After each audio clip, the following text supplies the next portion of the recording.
창세기 13장 14절에서 18절 말씀까지 우리 함께 믿음으로 합독하겠습니다. 롯이 아브람을 떠난 후에 여호와께서 아브람에게 이르시되 너는 눈을 들어 너 있는 곳에서 북쪽과 남쪽 그리고 동쪽과 서쪽을 바라보라. 보이는 땅을 내가 너와 너의 자손에게 주리니 영원히 이르리라. 내가 네 자손이 땅에 티끌 같게 하리니 사람이 땅에 티끌을 등이 셀 수 있을진데 네 자손도 세리라. 너는 일어나 그 땅을 종과 횡으로 두루 다녀보라. 내가 그것을 네게 주리라. 이에 아브람이 장막을 옮겨 헤브론에 있는 만물의 성수리 숲으로 이르러 거주하며 거기서 여호와를 위하여 제단을 쌓았더라. 아멘. 오늘도 예배가 축복된 예배가 되길 바랍니다. 그리고 하나님께서 기뻐 받으실 만한 그런 중요한 그런 예배가 되시기를 예수님의 이름으로 축원을 드립니다. 항상 말씀드린 것처럼 예배 성공이 모든 일의 성공입니다. 다시 말해서 예배 실패한 사람은 어떻게 해도 결국은 실패한 인생이 될 수밖에 없다는 거예요. 왜 이 예배가 성공이 모든 일의 성공이고 예배 실패가 모든 일의 실패냐?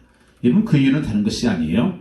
성경에서 분명히 말씀합니다. 하나님께서는 예배를 통해서 바로 예배 시간 통해서 우리에게 문제를 해결해 주시는 것이고 또 예배 때 우리의 문제에 대한 진단을 주시는 것이고 또 문제에 대한 해답을 예배의 말씀 가운데에서 우리에게 주시는 것이고 그리고 정말 이 세상을 살면서 겪어온 그런 상처나 실패들이 치유되는 것이 언제 일어나느냐? 바로 예배를 통해서 하나님께서 우리에게 주시는 겁니다.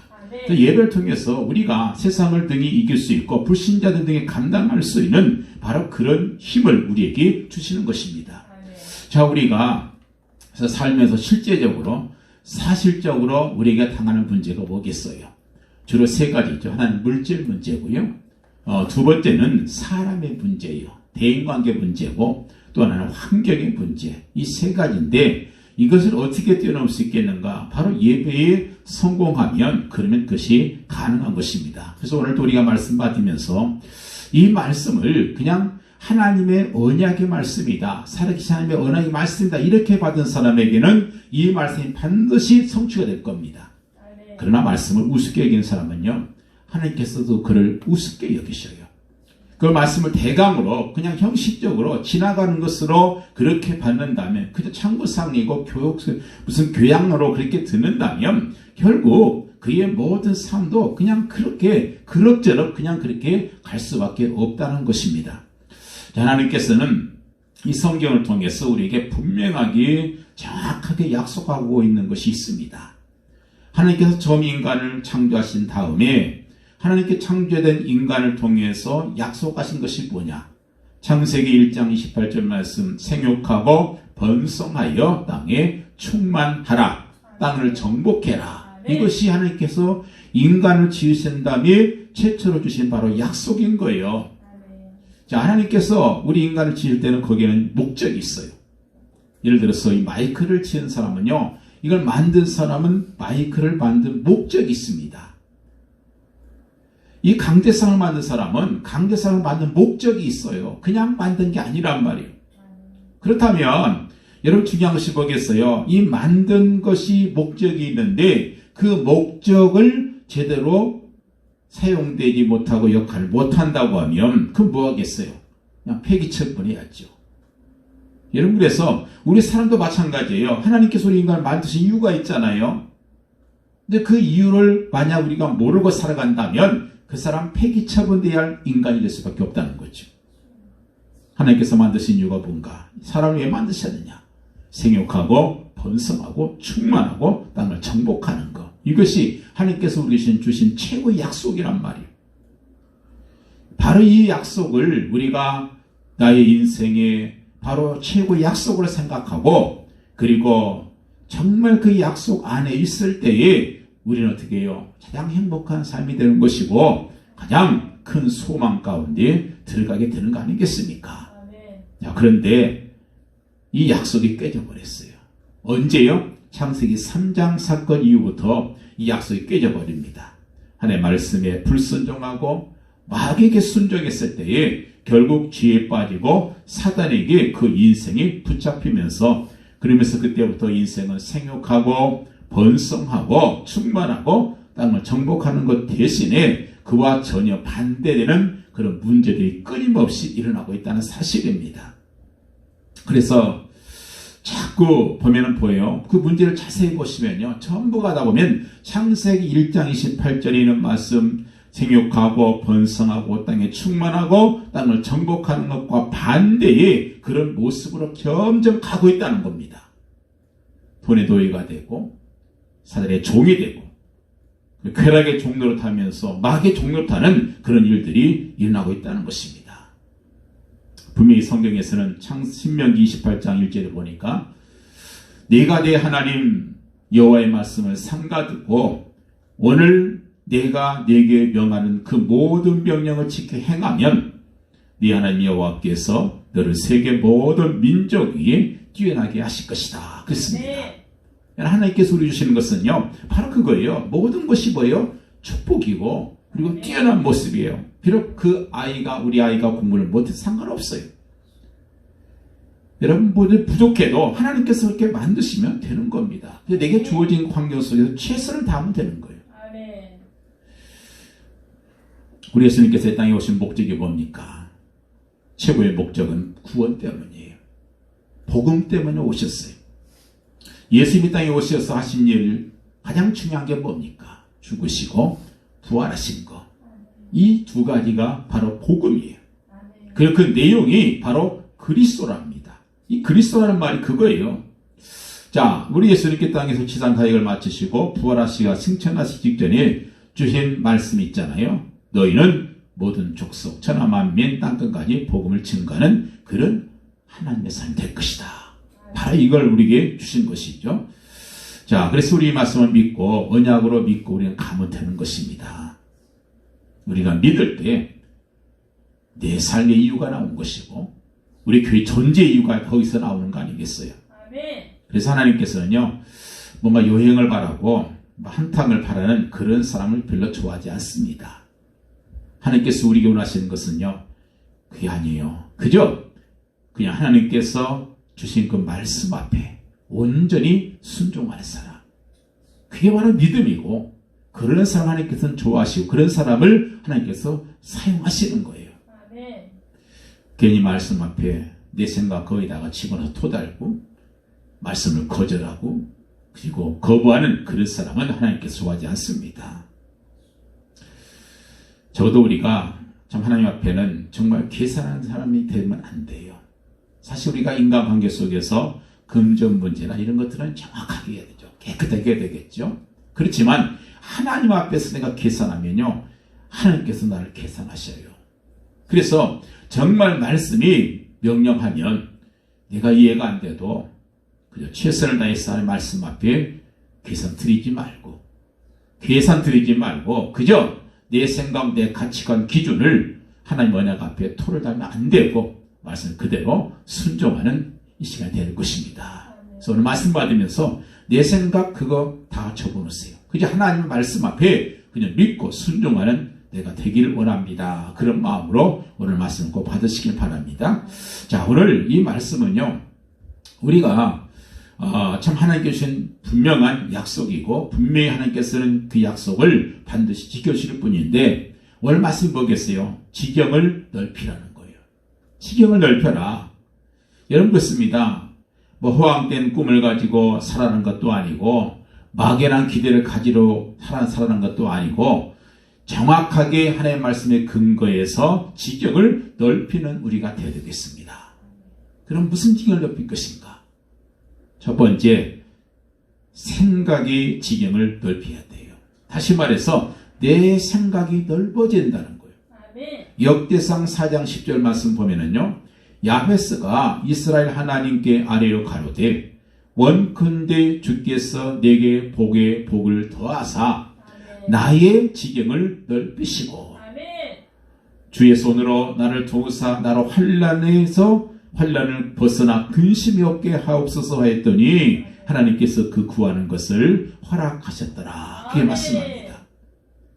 여러분 중요한 것은 내 생각의 지경을 넓혀야 돼요.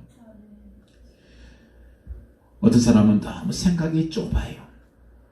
너무 꿈이 작습니다. 그래서 조그마한 거 가지고서 만족하고 그리고 교만하고 그러면 여러분 결국 잘할 수가 없어요. 근데 우리 성도들 하나님 앞에서 우리는요 정말 생각을 좀 넓혀야 되는 거예요. 사람들의 생각이 좁습니다. 왜 좁아요? 너무 현실에 배어 있기 때문에 그래요. 이 생각이 좁고 꿈이 좁으면은 현실에 매일 수밖에 없어요. 주님께서 분명히 말씀했잖아요. 나의 지경을 넓히시고 내 생각의 지경을 넓히시고 생각을 좀 넓히라는 거예요. 어떤 생각에 내가 꽉 붙잡히게 되면 주변을 제대로 볼 수가 없습니다. 나밖에는 보지를 못해요. 주변 사람도 볼 수 없고 남도 볼 수가 없고 내 생각이 어떤 한 가지 작은 것에 매여 있다면 절대로 내 주변의 현장을 볼 수가 없습니다. 하나님의 계획이 보일 리가 없습니다.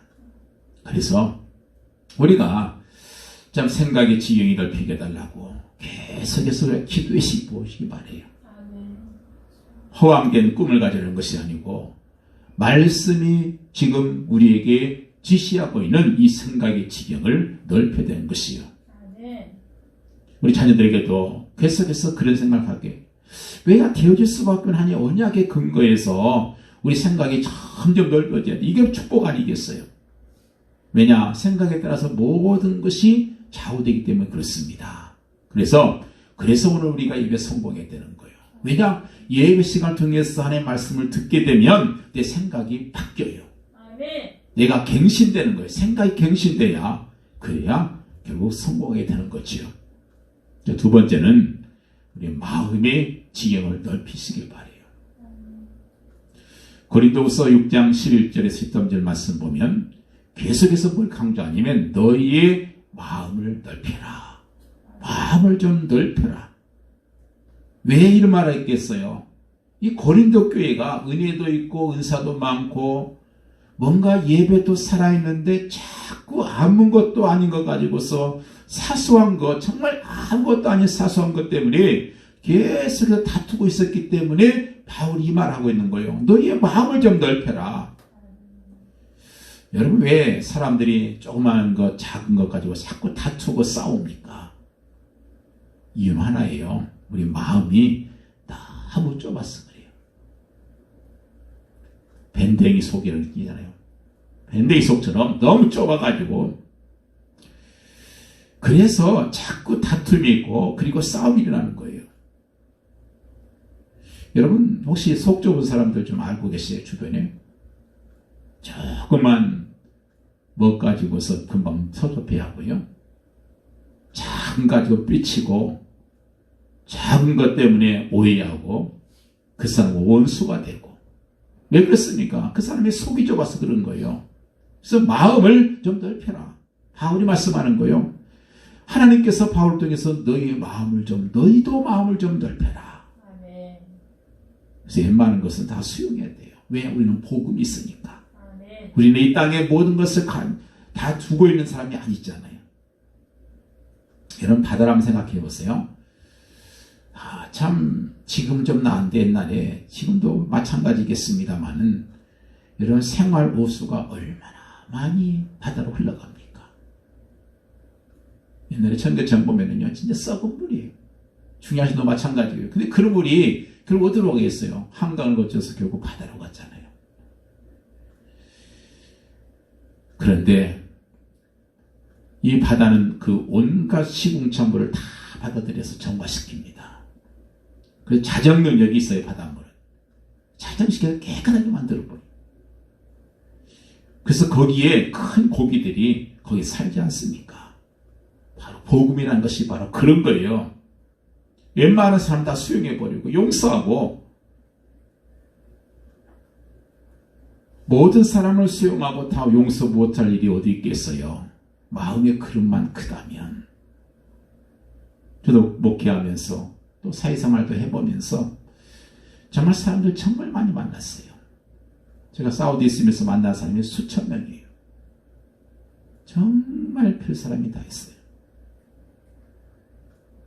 정말 별 사람이 다 있는데 참 이상한 일도 참 많잖아요. 그런데 그런 사람들과 만나서 교제하면서 제 마음의 그릇을 많이 넓혀주셨다 하는 것을 느끼게 돼요. 다른 사람들은 저 사람은 놀부야, 저거 죽일 놈이야, 그렇게 말하는데 저에게는 오히려 그 사람의 좋은 장점이 보이고요. 아, 저 사람에 위해서 기도해야 되겠구나, 그런 마음이 들 때가 참 많았어요. 왜 미워합니까? 평생 우리가 사람들 사랑하고 그 사람들 마음에 품고 복음 전하고 하나님께 감사하기에도 시간이 부족한데, 우리가 복음이 있는데 우리가 구원이라는 축복된 그런 그 삶 속에서 하나님께 감사하기도 시간이 부족한데, 우리가 앞으로 받아야 할 응답이 얼마나 많은데, 그래서 우리는 마음을 넓혀야 됩니다. 제가 그랬을 때요, 그 냇가에 보면 지금은 참 그렇지 않은데 냇가에 물이 좀 있었어요. 그래서 거기에서 시간 날 때마다 학교에서 또 하교할 때마다 그 냇가에서 고기를 잡습니다. 주로 미꾸라지나 아니면 피레미 같은 거, 이런 걸 주로 잡죠. 근데 거기에서 내가 무슨 큰 고등어만한 그런 고기를 잡았다든가, 아니면 거기에서 팔뚝만한 그런 고기를 잡은 적은 없어요. 왜 그래요? 그 얕은 물, 작은 그 물 속에서는요, 개울가에서는 큰 고기가 자랄 수가 없어요. 큰 고기는 큰 물에서 자랍니다. 큰 고기를 잡으려면 깊은 강으로 들어가야 돼요. 더 큰 고기를 잡으려면 엄청나게 넓은 그런 바다에 가야만이 거기서 큰 고기가 놀잖아요. 그렇습니다. 우리 교회와 우리 교회 성도들, 지금 생각과 마음의 그릇을 좀 넓혀야 되겠어요. 좀 더 크게. 그래야 좀 더 큰 복을 주님께 주시지 않겠습니까? 되게 사람들이 그래요. 좀 가진 사람이나 많이 좀 그런 사람은 좀 생각이 많이 넓습니다. 작은 가지고 흔들리지 않아요. 근데 누가 상처를 많이 받느냐? 정말 마음이 좁은 사람, 생각이 좁은 사람들은 조그마한 가지도 계속 상처를 받아요. 그래서 내가 왜 이렇게 화가 나고, 내가 왜 저 사람이 밉고, 왜 저 사람이 이렇게 싫은가? 그 사람에게도 물론 이유가 있어요. 그렇지만 내게도 이유가 있습니다. 내 생각이 좁고 내 마음이 너무 좁아서 그래요. 큰 강에 가서 나뭇가지를 한번 지어보세요. 까뜩도 안 합니다. 그러나 옛날에 집에 오면 시궁 물 있잖아요. 그 담아놓은 그 화덕 같은 게 있습니다. 가보면 맑고 깨끗해요. 근데 거기다가 나뭇가지 하나 집어넣고 한번 휘려서 보세요. 밑에서 밥풀, 떼기, 생선, 가시, 온갖 그런 쓰레기들이 그 속에서 막 올라옵니다. 왜 그랬습니까? 그건 작은 글씨라 그래요. 그렇지만 큰 바다에서는 아무리 저어도 끄떡없습니다. 내 마음의 문을, 내 마음의 지경을 좀 넓히게 해달라고 하나님께 매일같이 기도했어요.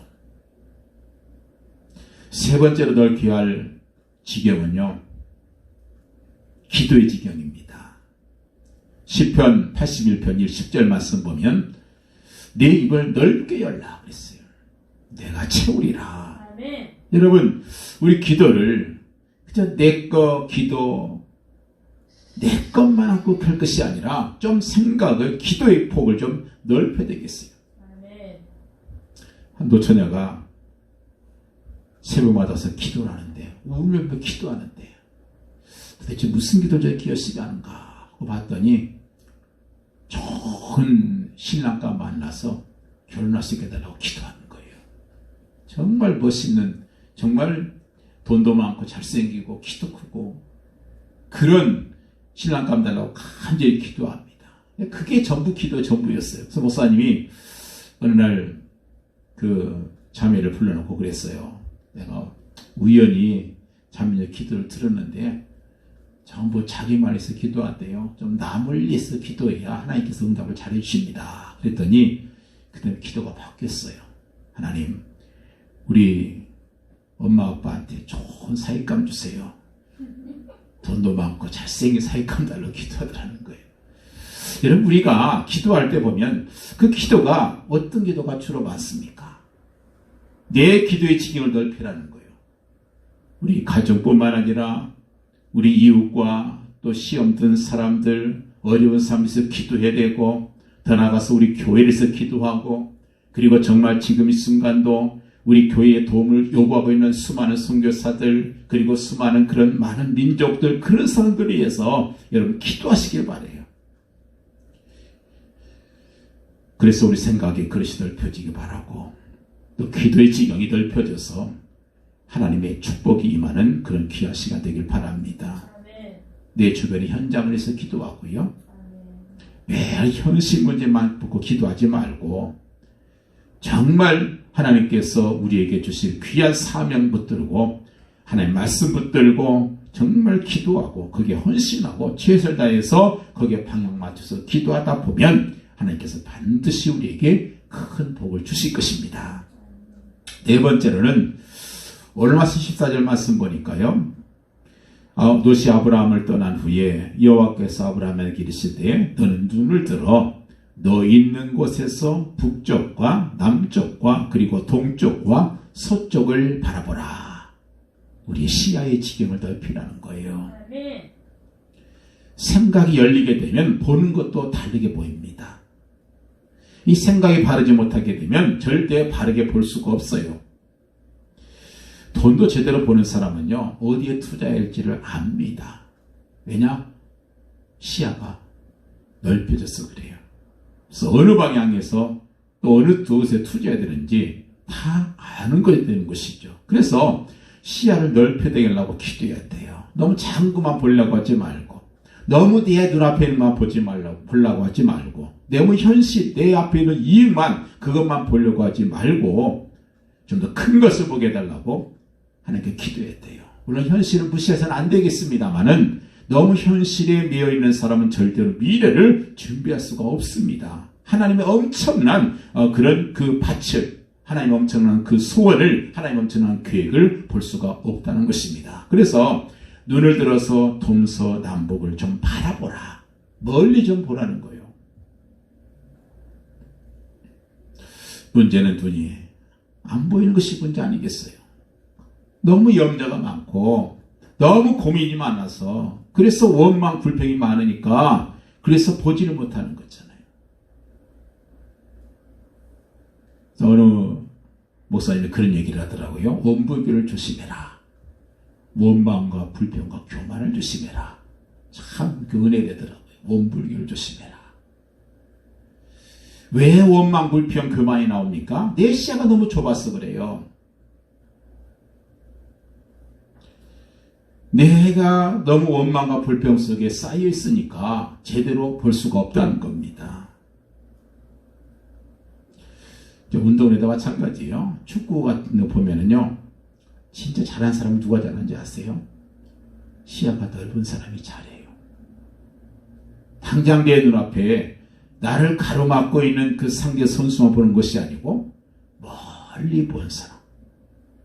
그래서 어디에다가 패스를 해야만이 그 패스한 공이 골이 갈 수 있으니까, 이걸 아는 사람이, 그 사람이 잘하는 사람 아니겠어요? 이게 워낙 못하는 사람은요, 그냥 땅하고 공만 봅니다. 그러니 그런 사람 패스할 때도 어떻게 움직이는지도 모르니까 어떻게 되겠어요? 결국 제대로 못 보니까 잘할 수가 없는 거잖아요. 전체 흐름을 볼 수 있는 사람, 이 사람들이 바로 시야가 넓은 사람이에요. 그래서 믿음의 사람들 보면은요, 그냥 내 눈앞에만 본 게 아니었어요. 다니엘도 비록 그는 포로 생활하고 있는, 그리고 거기에서 간신히 성공한 사람이긴 하지만, 그러나 그는요, 그의 그 후반부를 보세요. 다니엘서 후반부는 전부가 다 앞으로 미래를 보잖아요. 요한계시록에 나올 만한 그런 그런 미래를 바라볼 수 있는 그런 눈이 열렸단 말이에요. 그만큼 그 미래가 열렸으니 그러니 어떻게 하겠어요? 잘할 수밖에 없죠. 은조도 마찬가지예요. 그래서 고속버스 운전수 음료수들은 사고가 별로 안 난대요. 왜 그런지 아세요? 멀리 보거든요. 이 시야가 앞도 보고 뒤도 보고 옆도 보고 양쪽을 사방을 보니까 그러니까 사고가 안 나잖아요. 근데 못하는 사람은 당장 내 눈앞만 보고 가는 거예요. 초보자가 어떻게 멀리 보겠어요? 저 앞에를 봐야 앞차가 쓸 거라는 걸 아니까 했어요. 그래서 다 그거를 볼 수 있어요. 그래서 오늘 말씀하는 거예요. 너 그냥 거기에서 그렇게 그냥 있지 말고 동쪽도 보고 서쪽도 보고 북쪽도 보고 남쪽도 봐라. 우리가 뭔가에 한 가지에 매여 있으면 주변이 보이지 않습니다. 그래서 주님께서는 우리에게 내 주변을 좀 둘러보라 이렇게 말씀합니다. 우리 때문에 우리 주변이 살아야 되고 우리 집안이 살아야 되고 우리 자식들이 살아야 되고 우리 후대가 살아야 되고 우리 지역이 살아야 되지 않겠어요? 우리 때문에 이 지역이 살아낸단 말이에요. 그들을 우리가 봐야 되겠죠. 눈을 들어 동서남북을 바라보라. 다섯 번째로 우리의 삶의 지경을 좀 넓혀야 돼요. 오늘 11절 말씀 보니까요. 너는 일어나서 그 땅을 종과 횡으로 두루 다녀보라. 내가 그것을 너에게 주리라. 그랬습니다. 너는 일어나. 먼저 일어나야 돼요. 근데 많은 성도들이 너무 안주해 있습니다. 그냥 주저앉아 있어요. 일어나야 되는데 일어나지 못하는 거예요. 일어나야 종으로도 가고 횡으로도 가고 주변으로도 갈 수 있지 않겠어요? 신앙생활 할 때 제일 안 좋은 것 중에 하나가 안주입니다. 이 정도면 됐지. 이만하면 됐어. 이런 타성과 형식, 습관이 젖어 있게 되면 이것이 바로 종들의 특성이고 노인들의 특성이에요. 벌써 적당하게 그냥 안주하고 변화를 싫어하고 도전을 싫어하면은요, 그 사람은 이미 이제 다 산 사람들이에요. 이 땅에 살 이유가 없어요. 이 노인이란 말이에요. 나이가 어떻든 간에 그 사람이 이미 노인인 거예요.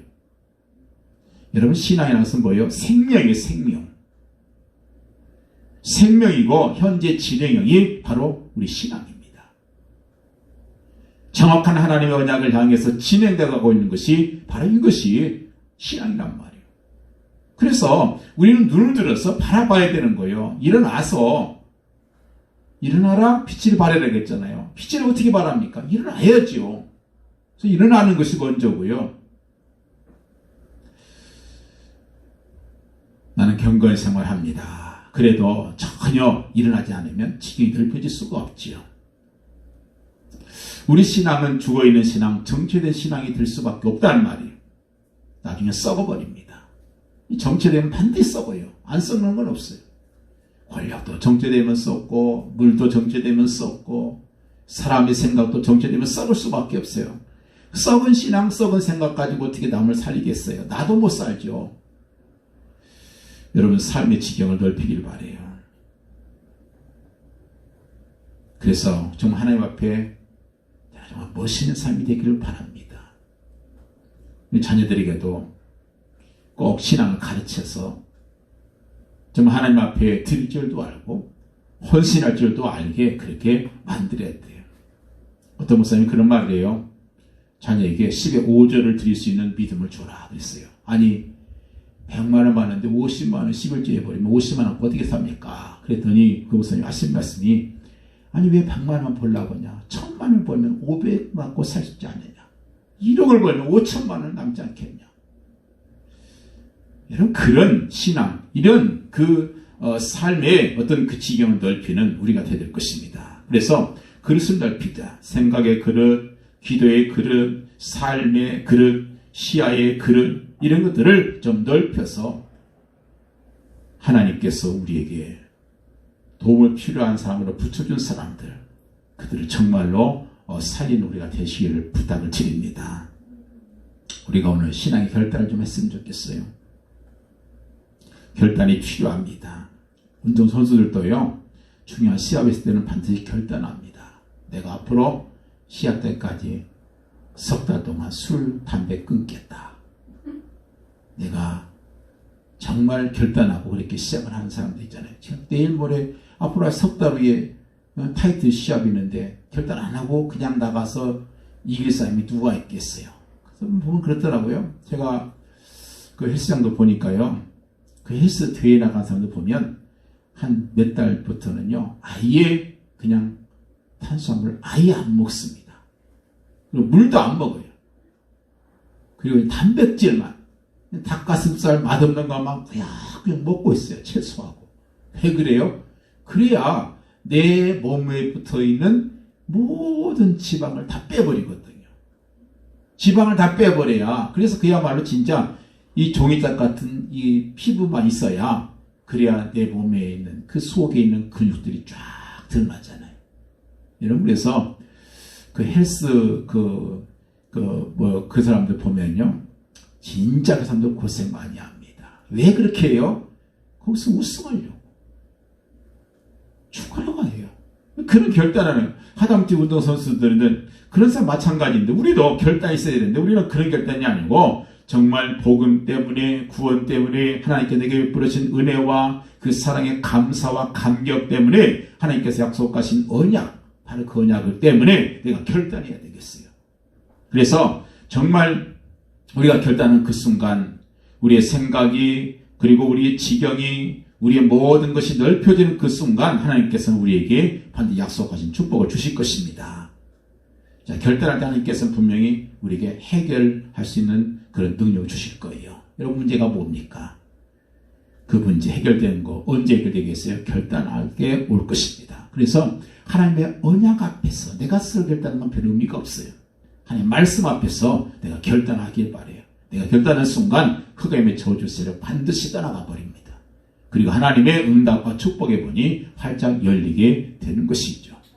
자, 결단한 다음에 두 번째 뭐가 필요하냐?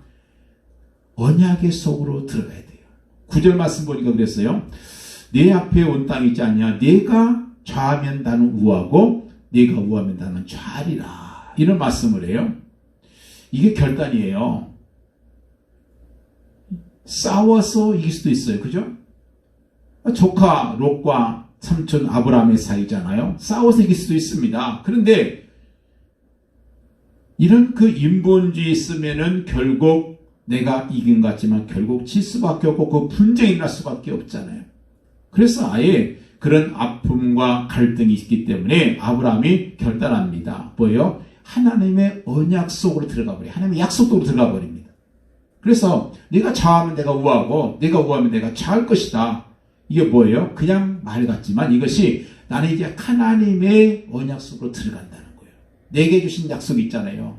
아브라함 주신 약속이 있잖아요. 너희를 복의 근원 되게 만들 것이다. 이 약속 속으로 들어가 버리는 거예요.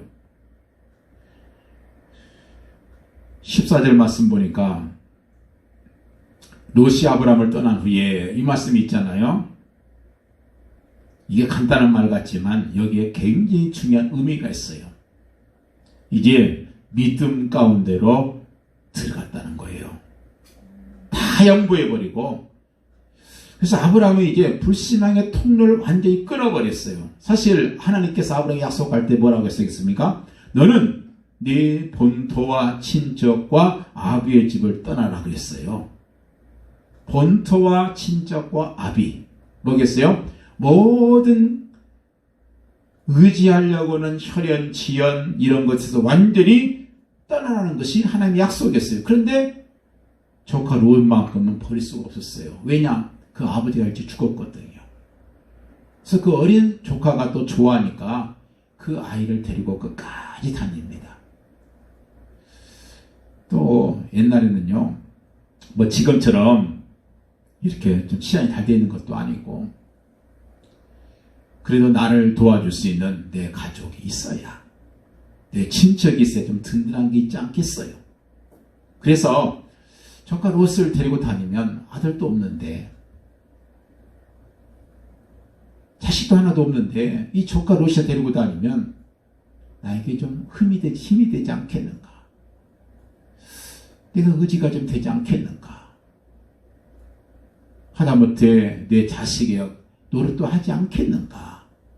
이런 마음을 가지고 그 롯을 데리고 끝까지 다녔는데 결국 어떻습니까? 그 롯과 결국 다툼과 갈등이 생기고 그 때문에 아픔이 생겼잖아요. 그래서 이제는 그 모든 것도 다 끊어버립니다. 여러분, 그래서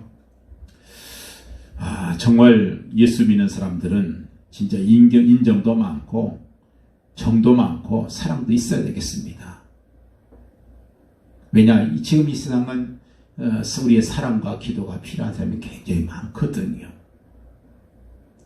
그런 사람들을 내가 최선을 다해서 섬기고 그들의 필요한 것들을 채워주고 그런 게 분명히 필요합니다. 그렇지만 중요한 것이 있어요. 그렇지만 내가 그 어떤 것에도 그것이 혈연이든 지연이든 거기에 엮여서 거기 때문에 내가 하나님 말씀을 거역하면 안 된다는 것입니다. 그래서 나와 및 복음을 위하여 아비와 자식과 본토와 형제와 본토를 버려야 된다.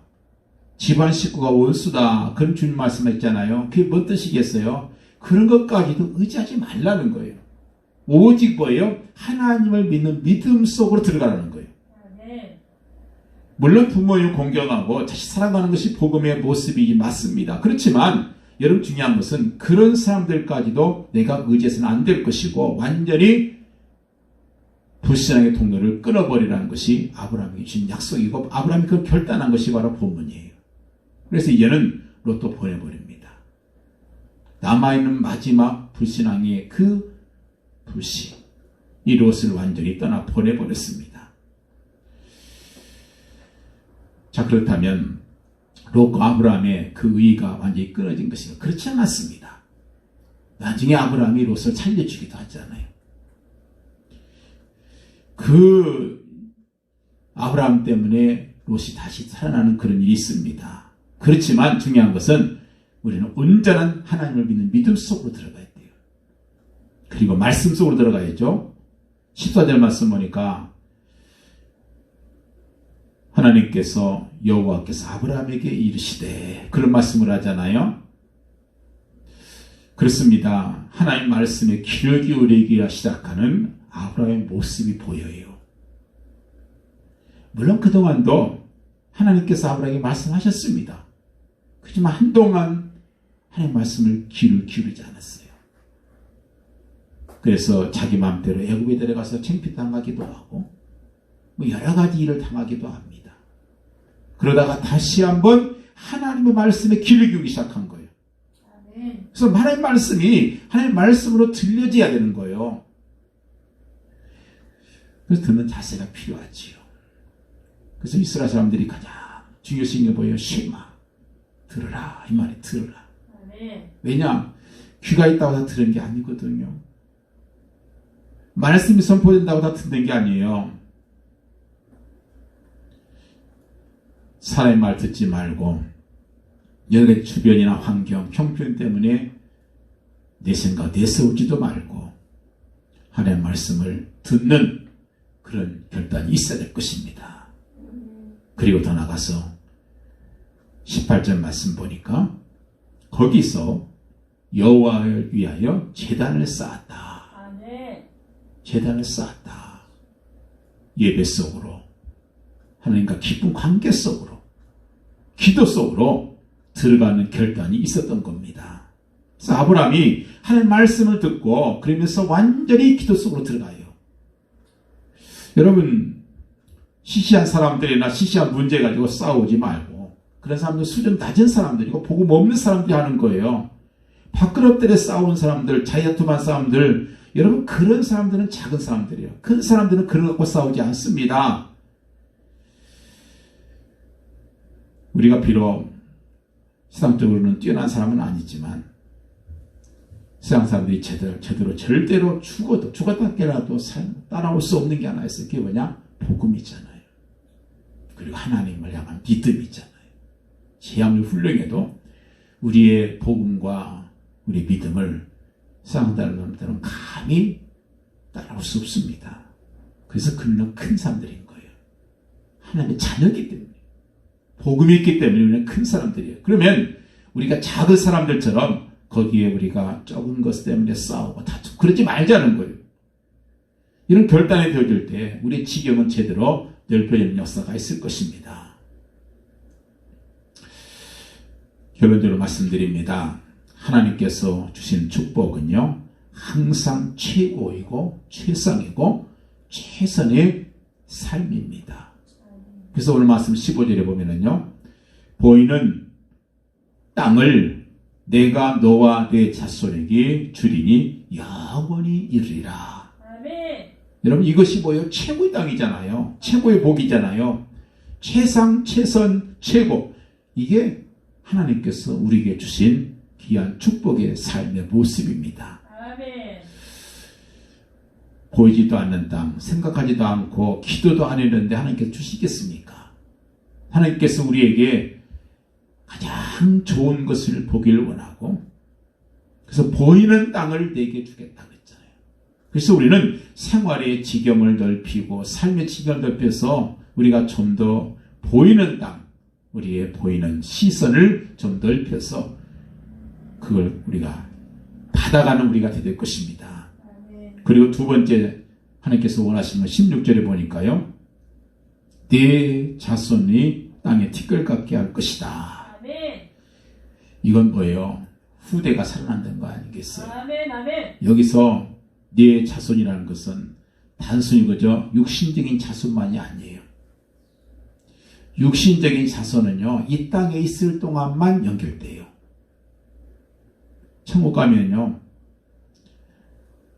내 자식이라고 해서 내 자식이 아니잖아요. 아무것도 아니에요.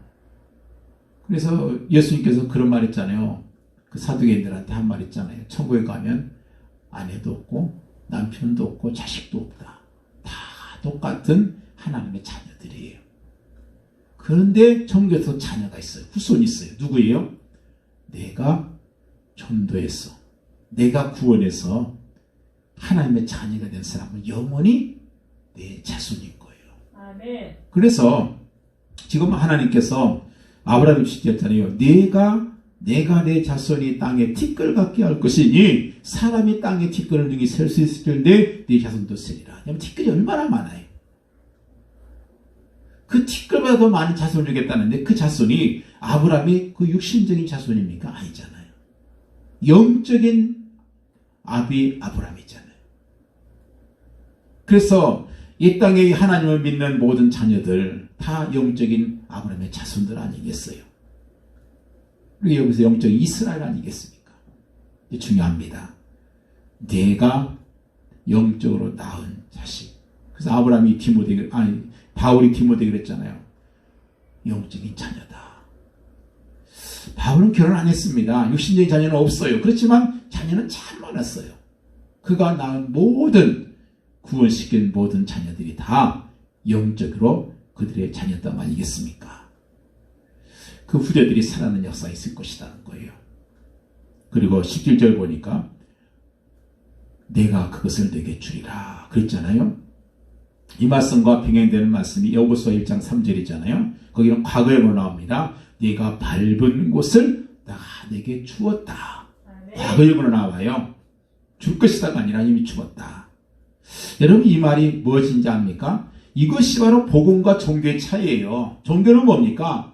세상에 많은 종교가 있습니다. 종교들은 전부 다 뭐예요? 기를 쓰고 받으려고 애쓰는 거예요. 그래서 기도할 때도요, 뭐 주시옵소서 이런 기도를 많이 하는 사람들은 다 종교 생활하는 사람들이에요.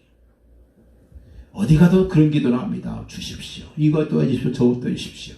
그러나 복음은 그게 아니에요. 복음은요, 달라고 하는 것이 아니라 이미 받아놓고 그리고 누리는 것이 바로 복음의 기도입니다. 하나님, 이거 허락하시니 감사합니다. 여러분, 그렇습니다. 이미 주셨어요. 그래서 아브라함이 그랬고요. 여호수아가 그랬고, 그들이 지금 뭔가 좀 받으려고 한 게 아니잖아요. 이미 하나님께 주셨다고 생각하니까, 이미 주셨다고 믿으니까, 그건 얘가 뭐 시간만 지나면 주시는 거 아니겠어요? 여러분, 이 지경에 구원받아 하는 백성이 많다 그랬어요. 그들이 지금 우리의 손길을 기다리고 있습니다. 우리의 마음이 열려지길 바라서 아브라함처럼 복의 근원이 되길 바라고, 또 열국의 아비가 되시기를, 그래서 하나님 앞에 정말 우리의 지경을 넓혀져서 정말 아브라함 같은 그런 믿음의 모델이 되기를 기도하시기 바랍니다. 우리의 생각의 지경이 넓혀지고, 우리의 마음의 지경이 넓혀지고, 우리의 기도의 지경이 넓혀지고, 우리의 시야의 지경이 넓혀지고, 우리의 삶의 지경이 넓혀져서 하나님께서 주시는 그 놀라운 은혜가 우리에게 넘치는 그런 귀한 축복이 넘치기를 예수님으로 간절히 축원을 드립니다. 기도하겠습니다. 할렐루야. 아버지 감사합니다. 오늘도 주님께 주신 귀한 은혜와 그 상을 생각하며 우리 주변의 환경 보지 말게 하시고, 내 앞에 있는 문제 보지 말게 하시고, 내 앞에서 나를 힘들게 하는 사람들 보지 말게 하시고, 오직 나 자신도 보지 말게 하시고, 오직 하나님께 주신 그 엄청난 그 축복과 또 기대와 하나님의 귀한 그 사랑과 또 하나님의 계획을 볼 수 있는 그런 지경이 넓어져서 내 생각이 지금보다 훨씬 100배, 10,000배 넓어지게 하시고, 내 시야가 100배, 10,000배 넓어지게 하시고, 그리고 내 모든 이제 보는 시야와 더불어서 내 삶과 내 기도의 지경이 넓혀지고, 그리고 내 모든 축복이 넓혀지는 그런 축복을 허락하옵소서. 예수 그리스도의 이름으로 기도합나이다. 아멘.